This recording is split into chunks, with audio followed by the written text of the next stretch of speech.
बार बार पूछे जा चुके हैं और ये वायरल प्रश्न है, तो आप लोग वायरल प्रश्न को पढ़ लीजिए, देख लीजिए और अच्छी तरीके से प्रिपरेशन कर लीजिए आज के इस वीडियो को देख करके। तो चलिए, अगर आंसर आप लोग को पता है तो फटाफट से जवाब दीजिएगा, अगर नहीं पता है तो आप लोग मेरे साथ बने रहिएगा, पूरी तरीके से मैं बताने वाला हूं। तो सबसे पहला प्रश्न हमारा क्या बोला जा रहा है कि उत्खनन, हड़प्पा सभ्यता का उत्खनन किया था। तो हड़प्पा सभ्यता का उत्खनन किसने किया था? तो इसका करेक्ट आंसर क्या होगा? श्रीनगर दयाराम साहनी ने सबसे पहले किया था, 1921 में किया था। ठीक है, चलिए अब देखिए अगला प्रश्न हमारा क्या बोल रहा है। दूसरा नंबर कह रहा है कि हड़प्पा सभ्यता की मुहर किस चीज की बनी थी? तो हड़प्पा सभ्यता की मुहर जो थी वो किस चीज की बनी थी? तो यहाँ पर राइट आंसर हो जाएगा, यानी सेल खड़ी की right answer D number correct हो जाएगा। ठीक है, चलिए अब देखेंगे अगला प्रश्न हमें क्या बोला जा रहा है कि बनावली किस राज्य में स्थित है? तो बनावली जो है किस राज्य में स्थित है? यहाँ पर करेक्ट आंसर क्या होगा? यानी 3 नंबर का ए नंबर हरियाणा में स्थित है। काफी इंपॉर्टेंट है, ये वायरल प्रश्न है, ये पूरी तरीके से देख करके शेयर कर दीजिएगा। ठीक है, चलिए अब यहाँ पर देखिए क्वेश्चन नंबर 4 नंबर क्या बोला जा रहा है कि लोथल किस नदी के किनारे स्थित है? तो लोथल जो है किस नदी के किनारे स्थित है? तो इसका करेक्ट आंसर भगवान नदी के किनारे, सी नंबर करेक्ट हो जाएगा। ठीक है, चलिए ये बार बार आप लोगों को मैं बता रहा हूँ कि ये वायरल प्रश्न है और इसी में से आपको यानी 60% क्वेश्चन इसी में से ही आएगा, ये गारंटी है। अब यहाँ देखिए क्वेश्चन में क्या बोला जा रहा है, कह रहा है कि सिंधु घाटी के निवासियों को किस धातु का ज्ञान नहीं था? तो इसका करेक्ट आंसर होगा लोहा का ज्ञान नहीं था। मैं फटाफट से सारे प्रश्नों को पढ़ाऊंगा आप लोगों को, क्योंकि टाइम कम है और पढ़ना बहुत ज्यादा है। अब यहाँ देखिए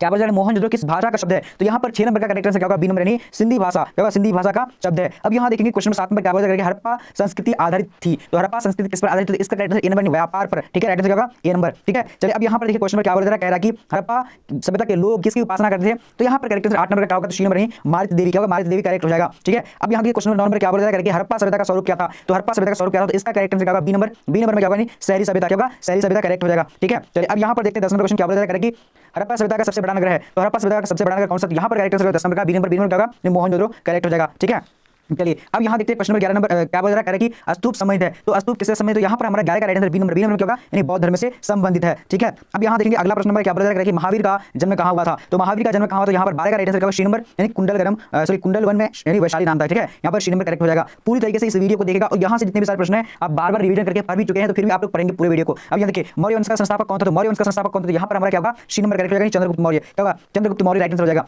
अब यहाँ पर देखेंगे क्वेश्चन नंबर 14 नंबर क्या बोला जाएगा कि शेमेंद्र की रचना कौन सी है? तो शेमेंद्र की रचना जो है कौन सी? तो यहाँ पर 14 का करेक्ट क्या हो जाएगा? सी नंबर यानी क्या होगा? वृहत कथा मंजरी, क्या होगा? वृहत कथा मंजरी करेक्ट आंसर सी नंबर हो जाएगा। अब यहाँ देखिए क्वेश्चन 15 नंबर क्या बोला जाएगा कि इंडिका किसकी रचना है? तो इंडिका जो है किसकी रचना है? तो यहाँ पर 15 का करेक्ट आंसर क्या होगा? ए नंबर। ए नंबर में क्या होगा? मेगास्थनीज, होगा Megasthenes right answer A number हो जाएगा। ठीक है, चलिए अब यहाँ पर देखते हैं अगला प्रश्न में क्या बोला जाएगा कि धम्म की शुरुआत किस शासक ने किया था? तो धम्म की शुरुआत किस शासक ने किया था? तो यहाँ पर करेक्ट आंसर क्या होगा? B number. बी नंबर क्या होगा? अशोक ने किया था। ठीक है, चलिए अब यहाँ देखिए क्वेश्चन नंबर 17 नंबर बोला जा रहा है कि किस गुप्त शासक को लिच्छवी दोहित्र कहा जाता है? तो किस गुप्त शासक को लिच्छवी दोहित्र कहा जाता है? तो यहाँ पर 17 का करेक्ट आंसर क्या होगा? यानी ए नंबर, समुद्रगुप्त को लिच्छवी दोहित्र कहा जाता है। ठीक है, चलिए अब यहाँ पर देखिए अगला प्रश्न नंबर 18 नंबर क्या बोला जा रहा है कि गुप्त काल में हस्ती सेना का प्रधान को क्या कहते थे? तो गुप्त काल में हस्ती सेना का प्रधान को क्या कहा जाता है? तो इसका करेक्ट 18 नंबर क्या होगा? C number. C number right answer हो जाएगा, यानी क्या होगा? महापुलिपति, क्या होगा? महापुलिपति राइट आंसर हो जाएगा। देखिए अगर आप लोग को पीडीएफ प्राप्त करना है तो आप लोग गूगल में जाइए, गूगल में आपको टाइप करना है BBPHELP BBPhelp.com लिखिएगा, वहां पर आप लोग को चैप्टर वाइज से लेकर के मॉडल पेपर और ऑनलाइन टेस्ट सारा चीज मिल जाएगा। जाइए और BBPhelp.com लिख करके वहां पर पढ़िए, आप अपनी तैयारी करिए अच्छे से। अब ये देखिए क्या बोला जाएगा कि निम्न में से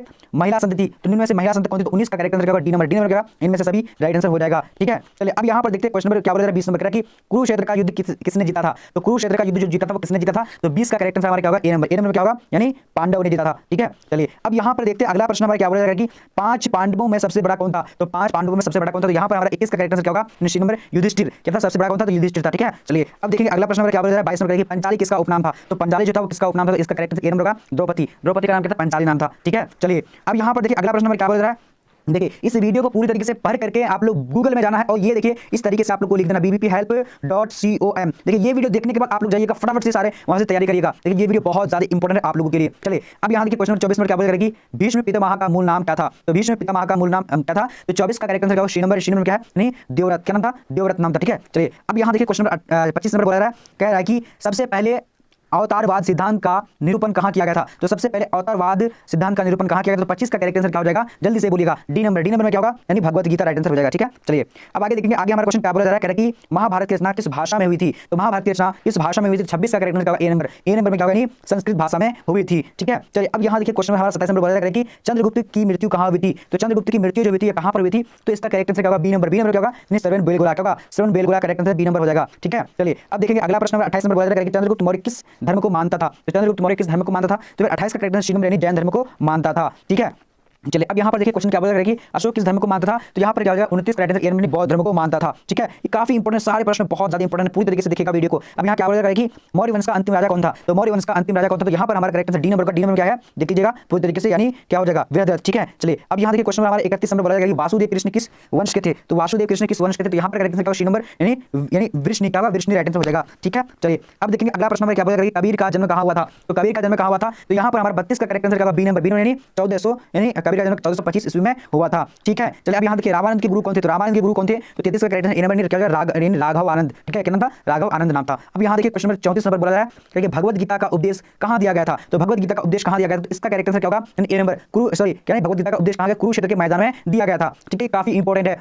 अब देखिए 35 नंबर क्या बोला जाएगा कि पुराणों की संख्या कितनी है, तो पुराणों की संख्या कितनी है, तो 35 का करेक्ट आंसर क्या होगा बी नंबर, बी नंबर में क्या होगा यानी 18 है, पुराणों की संख्या कितनी है तो 18 है। ठीक है, राइट आंसर बी नंबर हो जाएगा। अब आगे देखते हैं, आगे हमारा क्वेश्चन क्या बोला जा रहा है, कह रहा है कि महावीर ने पार्श्वनाथ के सिद्धांत में नया सिद्धांत क्या जोड़ा, तो यानी महावीर ने पार्श्वनाथ के सिद्धांत को नया सिद्धांत जोड़ा था, तो यहाँ पर क्या हो जाएगा करेक्ट आंसर जल्दी से बोलेगा नया सिद्धांत यानी अपरिग्रह यानी ब्रह्मचर्य, right answer B number correct हो जाएगा। ठीक है, चलिए अब आगे देखेंगे, आगे क्वेश्चन क्या बोला जाएगा त्रिपिटक किस धर्म से संबंधित है, देखिए बहुत बार पूछा गया है और ये क्वेश्चन इस बार भी 100% लिख लीजिए, आप लोगों को पूछा जाएगा। यहाँ पर 37 का करेक्ट आंसर क्या हो जाएगा ए नंबर, ए नंबर क्या है बौद्ध धर्म से। ठीक है, चलिए अब यहाँ देखिए क्वेश्चन नंबर क्या बोला जाएगा आर्यों की सभ्यता किस नाम से जानी जाती है, तो आर्यों की सभ्यता किस नाम से जानी जाती है, तो यहाँ पर 38 का करेक्ट आंसर सी नंबर का, सी नंबर में क्या है यानी वैदिक, वैदिक करेक्ट हो जाएगा। ठीक है, अब यहाँ देखिए अगला प्रश्न हमारा क्या बोला जा रहा है, कहें कि आर्यों का सबसे प्रमुख पशु कौन था, तो आर्यों का सबसे प्रमुख पशु कौन था, तो यहाँ पर हमारा 39 का सी नंबर यानी सांड, क्या होगा सांड राइट आंसर हो जाएगा। ठीक है, चलिए अब यहाँ पर देखते हैं अगला प्रश्न नंबर क्या बोला जा रहा है, देखिएगा फटाफट से देखिएगा क्या कह रहा है क्वेश्चन नंबर 40 नंबर, कह रहा है कि आर्थों का यानी पेय पदार्थ क्या है, तो आर्थों का आर्यों का होना चाहिए, आर्यों का पेय पदार्थ क्या था, तो 40 का करेक्ट ए नंबर का सोमरस। ठीक है, राइट आंसर ए नंबर हो जाएगा। अब देखेंगे अगला प्रश्न हमारा क्या बोल रहा है, कह रहा है कि महात्मा बुद्ध को महापरिनिर्वाण कहाँ प्राप्त हुआ था, तो 41 का करेक्ट आंसर क्या होगा सी नंबर, सी नंबर क्या होगा कुशीनगर, क्या था कुशीनगर था। ठीक है, चलिए अब यहाँ पर देखिए अगला प्रश्न हमारा क्या बोल रहा है, कह रहा है कि शेरशाह ने किस मुगल सम्राट को हराया था, तो शेरशाह ने किस मुगल सम्राट को हराया था, तो यहाँ पर राइट आंसर बी नंबर का यानी हुमायूं को हराया था। ठीक है, चलिए अब यहाँ पर देखेंगे अगला प्रश्न हमारा क्या बोल रहा है कि जहांगीर का शासन काल क्या है, तो जहांगीर का शासन काल क्या है, तो 43 का करेक्ट आंसर डी नंबर यानी 1605 से 1627 करेक्ट हो जाएगा। ठीक है, अब यहाँ देखिए यानी नूरजहां का असली नाम क्या था, तो नूरजहां का असली नाम क्या था, तो यहाँ पर करेक्ट आंसर सी नंबर का मेहरुन्निसा, क्या नाम था मेहरुन्निसा नाम था। ठीक है, चलिए अब देखिए क्वेश्चन नंबर 45 में क्या बोला गया आईने अकबरी के लेखक कौन थे, तो आईने अकबरी के लेखक कौन थे, तो यहाँ पर 45 का करेक्ट आंसर क्या होगा सी नंबर यानी अबुल फजल राइट आंसर हो जाएगा। ठीक है, चलिए अब यहाँ पर देखेंगे अगला प्रश्न नंबर क्या बोला जाएगा कि तंबाकू का सेवन पर किस शासक ने प्रतिबंध लगाया था, तो तंबाकू का सेवन पर किस शासक ने प्रतिबंध लगाया था, यहाँ पर 46 का करेक्ट आंसर यानी सी नंबर क्या यानी जहांगीर राइट आंसर हो जाएगा। ठीक है, अब यहाँ देखिए अगला प्रश्न नंबर क्या बोला जाएगा आईने अकबरी कितने भागों में विभक्त है, तो यहाँ पर 47 का करेक्ट आंसर क्या होगा डी नंबर यानी 5 भागों में विभक्त है। ठीक है, चलिए अब देखेंगे अगला प्रश्न नंबर क्या बोला जाएगा आईने अकबरी में अकबर के काल में कितने सुबह का वर्णन है, तो 48 का करेक्ट आंसर क्या होगा, तो 48 का बी नंबर में क्या है यानी 12 राइट आंसर हो जाएगा। ठीक है, चलिए अब देखेंगे अगला प्रश्न क्या बोला जा रहा है, कह रहा है कि भारत आने से पहले बाबर कहाँ का शासक था, तो भारत आने से पहले बाबर कहाँ का शासक था, तो यहाँ पर हमारा 49 का करेक्टर ए नंबर में क्या है फरगना, क्या फरगना करेक्टर हो जाएगा। ठीक है, अब देखेंगे अगला प्रश्न क्या बोल रहा है 50 नंबर कि अकबर ने टोडरमल को दीवाने अशरफ कब नियुक्त किया, तो अकबर ने टोडरमल को दीवाने अशरफ कब नियुक्त किया था, तो 50 का यहाँ पर करेक्ट आंसर क्या होगा ए नंबर में क्या होगा यानी 1582 राइट हो जाएगा। ठीक है, चलिए अब देखेंगे अगला प्रश्न हमारा क्या बोला जा रहा है कि औरंगजेब ने अपने जीवन का अंतिम भाग कहाँ बिताया था, तो औरंगजेब ने अपने जीवन का अंतिम भाग कहाँ बिताया था, 51 का करेक्ट आंसर क्या होगा डी नंबर ने दक्षिण भारत में। ठीक है, चलिए अकबर ने दीन इलाही यानी कब शुरू की थी, तो 52 का करेक्टर डी नंबर ने 1582 में की थी। ठीक है, ये सारे प्रश्न बहुत ज्यादा इंपॉर्टेंट है, इस बार के एग्जाम में आपके 100 में से यहाँ पर 60% से ज्यादा भी क्वेश्चन आने वाले हैं। अब यहाँ देखिए अकबर ने तीर्थ यात्रा कब समाप्त किया था, तो यहाँ पर हमारा करेक्टर क्या 53 का ए नंबर में क्या है यानी 1563 राइट आंसर हो जाएगा। ठीक है, चलिए अब यहाँ पर देखिए क्वेश्चन हमारा क्या बोले 54 नंबर अकबर ने जजा कर कब समाप्त किया, तो अकबर ने जजा कर कब समाप्त किया था, तो यहाँ पर हमारा 54 करेक्टर बी नंबर यानी 1564 करेक्ट हो जाएगा। ठीक है, चलिए अब यहाँ पर देखते हैं अगला प्रश्न हमारा क्या बोला कि अकबर ने फतेहपुर सीकरी में एक नए शहर की नींव किसके सम्मान में रखी थी, तो 55 का यहाँ पर करेक्टर क्या होगा डी नंबर में क्या होगा सलीम चिश्ती का, सलीम चिश्ती राइट आंसर हो जाएगा। ठीक है, चलिए अब यहाँ पर देखिए अगला प्रश्न हमारा क्या बोला जाएगा कि मुगल बादशाह अकबर का राज्याभिषेक कब हुआ था, तो मुगल बादशाह अकबर का राज्याभिषेक कब हुआ, तो इसका करेक्ट आंसर क्या होगा सी नंबर 1556 राइट आंसर हो जाएगा। ठीक है, चलिए अगर आप लोग को किसी भी क्वेश्चन में अगर आप लोग को लगता है कि डाउट तो आप लोग कमेंट सेक्शन में कमेंट करके बताइएगा और टेलीग्राम में नहीं जुड़ जाइएगा हमारे, और टेलीग्राम में जुड़ने के बाद आप वहां पर कमेंट कर दीजिएगा। तो यहाँ पर 57 नंबर क्वेश्चन क्या बोला दमन इको क्या था, तो एक भूभाग था। ठीक है, राइट आंसर ए नंबर हो जाएगा। अब यहाँ देखिए क्वेश्चन में क्या बोला कि किस मुगल शासक ने दास प्रथा समाप्त किया था, तो 58 का करेक्ट आंसर क्या हो जाएगा जल्दी से बोलिएगा बी नंबर अकबर ने किया था। ठीक है, चलिए अब यहाँ पर देखिए दीन इलाही संबंधित है, तो दीन इलाही किससे संबंधित है, तो यहाँ पर क्या हो जाएगा हमारा जल्दी से जवाब दे सकते, तो सी नंबर अकबर ने किया था, अकबर से संबंधित है। अब देखेंगे अगला प्रश्न में क्या बोला कि विजयनगर साम्राज्य की स्थापना किसने की थी, तो विजयनगर साम्राज्य की स्थापना किसने की थी, इसका राइट आंसर बी नंबर क्या होगा हरिहर एवं बुक्का करेक्ट हो जाएगा। ठीक है, चलिए अब यहाँ देखिए क्वेश्चन नंबर क्या बोला जाएगा कि हरिहर एवं बुक्का किस वंश के थे? तो हरिहर एवं बुक्का किस वंश के थे? यहाँ पर करेक्ट क्या हो जाएगा? ए नंबर संगम वंश के थे। ठीक है, चलिए अब यहाँ पर देखेंगे अगला प्रश्न नंबर क्या बोला, अलवार संत किसके उपासक थे? तो अलवार संत जो किसके उपासक थे? तो यहाँ पर राइट आंसर का 62 का बी नंबर यानी विष्णु करेक्ट हो जाएगा। ठीक है, चलिए अब देखेंगे अगला प्रश्न नंबर क्या बोला जाएगा कि नैनार संत किसके उपासक थे? तो नैनार संत जो किसके उपासक थे? तो इसका करेक्ट आंसर नंबर का यानी शिव क्या होगा? शिव करेक्ट हो जाएगा। ठीक है, चलिए अब यहाँ पर देखिए अगला प्रश्न नंबर क्या बोला जाएगा, कृष्णदेव राय की रचना कौन सी है? तो कृष्णदेव राय की रचना कौन सी है? तो यहाँ पर करेक्ट क्या हो जाएगा? ए नंबर यानी आमुक्त मल्लिया क्या होगा? आमुक्त मल्लिया करेक्ट हो जाएगा। अब देखेंगे अगला प्रश्न नंबर क्या बोला जाएगा कि गोपुरम का संबंध है, तो गोपुरम का संबंध किससे? तो यहाँ पर करेक्ट क्या होगा? सी नंबर यानी मंदिर से क्या होगा? मंदिर से करेक्ट हो जाएगा। अब अगला देखेंगे अगला क्वेश्चन क्या बोला जाएगा कि द्रविड़ शैली के मंदिरों का प्रवेश द्वार क्या कहलाता था? द्रविड़ शैली के मंदिरों का प्रवेश द्वार क्या कहलाता था? तो यहाँ पर 6 का करेक्ट आंसर क्या होगा? जल्दी से आप लोग भी दे सकते हैं इसका आंसर। तो हमारा क्या होगा? जल्दी से सॉरी यहाँ पर क्या होगा? जल्दी से बोलने आप लोग को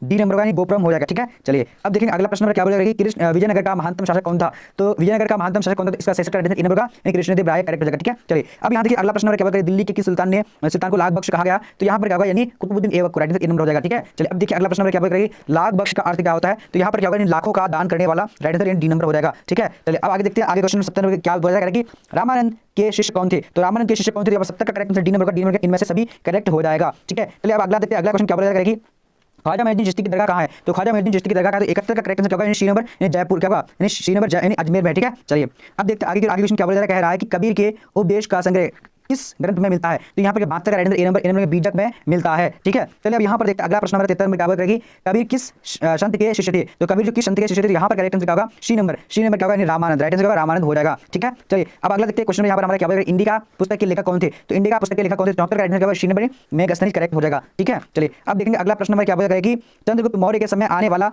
प्रसिद्ध विदेशी यात्री कौन था? तो यहाँ पर 75 का राइट आंसर ए नंबर का, इन्होंने मेगास्थनी करेक्ट हो जाएगा। ठीक है, चलिए अब देखेंगे अगला प्रश्न नंबर 73 नंबर क्या बोला कि गुप्त काल में चीनी यात्री भारत आया था, तो किसके यानी काल में आया था? तो यहाँ पर क्या होगा? 76 का करेक्ट आंसर हो जाएगा जल्दी से ए नंबर यानी फायान। ठीक है, चलिए गुप्त काल में चीनी यात्री कौन आया था? तो फायान आया था। ठीक है, अब यहाँ देखिए क्वेश्चन 77 नंबर क्या बोला कि रूस में भारत जाकर किसे कहा था? तो इस क्वेश्चन में आप लोग बहुत सारे स्टूडेंट कंफ्यूजन होते थे, तो यहाँ पर देखिए आज कंफ्यूजन आप लोग दूर कर दीजिए, क्या होगा? GS लिबिदेव करेक्ट आंसर बी नंबर हो जाएगा। ठीक है, बहुत सारे स्टूडेंट निकोली क्विंटी नहीं होगा। अब यहाँ देखिए क्वेश्चन क्या बोला कि इब्न बतूता ने अपनी पुस्तक रेला में किस भाषा में लिखा है? तो ये 78 का करेक्ट आंसर क्या होगा? ए नंबर अरबी भाषा में लिखा था। ठीक है, चलिए अब यहाँ देखिए क्वेश्चन में क्या बोला कि अल-बरूनी किस भाषा का जानकार नहीं था? तो अल-बरूनी किस भाषा का जानकार नहीं था? तो इसका करेक्ट आंसर ए नंबर का यूनान का जानकार नहीं था। ठीक है, चलिए तो सॉरी यहाँ पर राइट आंसर का हिब्रू करेक्ट आंसर बी नंबर हो जाएगा। ठीक है, चलिए यानी उसको यूनानी, सीरियाई और संस्कृत भाषा दोनों यानी तीनों आता था, बाकी हिब्रू नहीं आता था। अब यहाँ पर देखिए क्वेश्चन 80 नंबर क्या बोला जा रहा है, कह रहा है कि अल-बरूनी भारत किस सदी में आया था? तो अल-बरूनी जो भारत आया था किस सदी में आया था? तो 80 का करेक्ट आंसर क्या हो जाएगा? ए नंबर यानी 11वीं सदी में आया था। ठीक है, चलिए अब यहाँ पर देखिए 81 नंबर क्वेश्चन क्या बोला, इब्न बतूता किस देश का निवासी था? तो इब्न बतूता किस देश का निवासी था? इसका करेक्ट आंसर बी नंबर का मोरक्को का निवासी था। ठीक है, चलिए अब यहाँ पर देखिए अगला प्रश्न नंबर क्या बोला जाएगा कि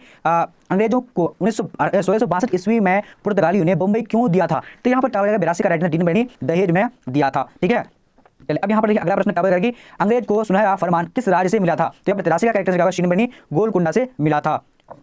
चलिए अब यहाँ पर देखिए अगला प्रश्न क्या बोला कि किस अंग्रेज को बंगाल का टाइगर कहा जाता है? तो किस अंग्रेज को बंगाल का टाइगर कहा जाता था? तो यहाँ पर क्या हो जाएगा? डी नंबर यानी लॉर्ड वेल्लेस्ली को यानी बंगाल का टाइगर कहा जाता था। चलिए अब देखेंगे 95 क्वेश्चन क्या बोला जा रहा है, सॉरी यहाँ पर देखिए 85 नंबर देखिए क्या बोला, किस युद्ध के उपरांत ईस्ट इंडिया कंपनी को बंगाल, बिहार, उड़ीसा की दीवानी प्राप्त हुई थी? तो 85 का करेक्ट आंसर क्या होगा? बी नंबर क्या है? बक्सर राइट आंसर हो जाएगा। ठीक है, चलिए अब यहाँ देखिए क्वेश्चन में क्या बोला जाएगा कि सहायक संधि का प्रणेता कौन था? तो सहायक संधि का प्रणेता जो था कौन था? तो इसका करेक्ट आंसर बी नंबर यानी लॉर्ड वेल्लेस्ली राइट आंसर हो जाएगा। ठीक है, चलिए अब यहाँ देखिए क्वेश्चन में क्या बोला जाएगा कि कॉर्नवालिस कोड बना? तो कॉर्नवालिस कब कोड बना था? तो यहाँ पर क्या होगा? 87 का बी नंबर होगा। बी नंबर क्या होगा? 1793 ईस्वी में बना था। अब यहाँ देखिए अगला क्वेश्चन 88 में क्या बोला जाएगा कि 1857 के विद्रोह का पहला सिपाही कौन था? तो यहाँ पर क्या हो जाएगा? इसका करेक्ट आंसर 88 का सी नंबर मंगल पांडे राइट हो जाएगा। ठीक है, चलिए अब देखिए अगला प्रश्न में क्या बोला जा रहा है कि कानपुर में 1857 के विद्रोह का नेतृत्व किसने किया? नेता कौन था? तो यहाँ पर क्या हो जाएगा? 89 नंबर का सी नंबर यानी नाना साहब हो जाएगा। ठीक है, चलिए अब देखेंगे अगला प्रश्न क्या बोला कह रहा है कि 1882 ईस्वी में शिक्षा पर हंटर कमीशन की नियुक्ति किसने की थी? तो यहाँ पर करेक्ट क्या हो जाएगा? 90 नंबर का ए नंबर क्या होगा? लॉर्ड रिपन करेक्ट हो जाएगा। ठीक है, चलिए अब देखेंगे अगला प्रश्न क्या बोला जा रहा है कि निजामुद्दीन औलिया की सूफी सिलसिले से संबंधित है? तो यहाँ पर 91 का करेक्ट आंसर क्या होगा? ए नंबर यानी चिश्ती राइट हो जाएगा। Chishti correct answer A number हो जाएगा। ठीक है, चलिए अब देखेंगे अगला प्रश्न क्या बोला जाएगा कि पटना का बिल्डिंग किस यूरोपीय कंपनी का पहले गोदाम था? तो यहाँ पर क्या होगा? इसका आइडिया यानी पटना जो कॉलेज था, पटना का बिल्डिंग यानी यूरोपीय कंपनी का कहता है वो गोदाम हुआ करता था। तो 92 का आइडिया डी नंबर डच का यानी गोदाम हुआ करता था। ठीक है, चलिए अब देखेंगे अगला प्रश्न क्या बोला जा रहा है, कह रहा है कि अखिल भारतीय कांग्रेस के प्रथम अध्यक्ष कौन थे? तो यहाँ पर 93 का करेक्ट आंसर क्या होगा? डी नंबर का यानी WC बनर्जी। ठीक है, चलिए अब आगे देखते हैं, आगे क्वेश्चन क्या है, 94 का दिल्ली चलो का नारा किसने दिया था? तो दिल्ली चलो का नारा किसने दिया था? 94 का करेक्ट आंसर श्रीनगर का सुभाष चंद्र बोस करेक्ट हो जाएगा। ठीक है, चलिए अब देखिए अगला प्रश्न क्या होगा, पाकिस्तान शब्द किसने दिया था? तो पाकिस्तान शब्द किसने दिया था? तो 95 का करेक्ट आंसर क्या होगा? जल्दी से बोलिएगा, श्रीनगर चौधरी रहमत अली करेक्ट हो जाएगा। ठीक है, चलिए अब देखेंगे अगला प्रश्न क्या होगा कि 1942 ईस्वी में आंदोलन के दौरान आजाद राष्ट्र का गठन किसने किया था? तो यहाँ पर क्या हो जाएगा 96 का, तो 96 नंबर का करेक्ट आंसर डी नंबर में क्या होगा? जयप्रकाश नारायण करेक्ट हो जाएगा। ठीक है, चलिए अब देखिए अगला प्रश्न क्या होगा, संविधान सभा का अस्थायी अध्यक्ष किसे चुना गया था? तो यहाँ पर 97 का करेक्ट आंसर ए नंबर क्या होगा? यानी डॉक्टर राजेंद्र प्रसाद। क्या होगा? डॉक्टर राजेंद्र प्रसाद करेक्ट हो जाएगा। ठीक है, चलिए अब देखिए अगला प्रश्न क्या होगा, संविधान सभा के प्रारूप समिति के अध्यक्ष कौन थे? तो 98 का करेक्ट आंसर क्या होगा? बी नंबर क्या होगा? यानी प्रारूप समिति के अध्यक्ष जो थे वो डॉक्टर भीमराव अंबेडकर थे। ठीक है, चलिए अब देखिए अगला प्रश्न क्या होगा, 99 नंबर करेगी भारत में पहली रेल किन स्टेशनों के माध्यम से चली थी? तो यहाँ पर क्या हो जाएगा 99 का, यानी बी नंबर मुंबई से थाने के बीच चली थी। ठीक है, अब यहाँ पर देखिए अंतिम प्रश्न क्या बोला जा रहा है, कह रहा है कि खिलाफत आंदोलन कब हुआ था? तो खिलाफत आंदोलन कब हुआ था? यहाँ पर 100 का करेक्ट आंसर सी नंबर होगा, यानी क्या होगा? जल्दी से बोलिएगा, सी नंबर में क्या बोला जा रहा है? चलिए तो यहाँ पर क्या श्रीनगर करेक्ट हो जाएगा, 1919 हो जाएगा। अब देखिए आप लोगों को मैं बताने जा रहा हूँ कि कैसे मॉडल पेपर डाउनलोड करेंगे, कैसे जो है आप लोग 5 सेट जो है मॉडल पेपर पढ़ पाएंगे, वो सारा चीज मैं बताने के लिए जा रहा हूँ। देखिए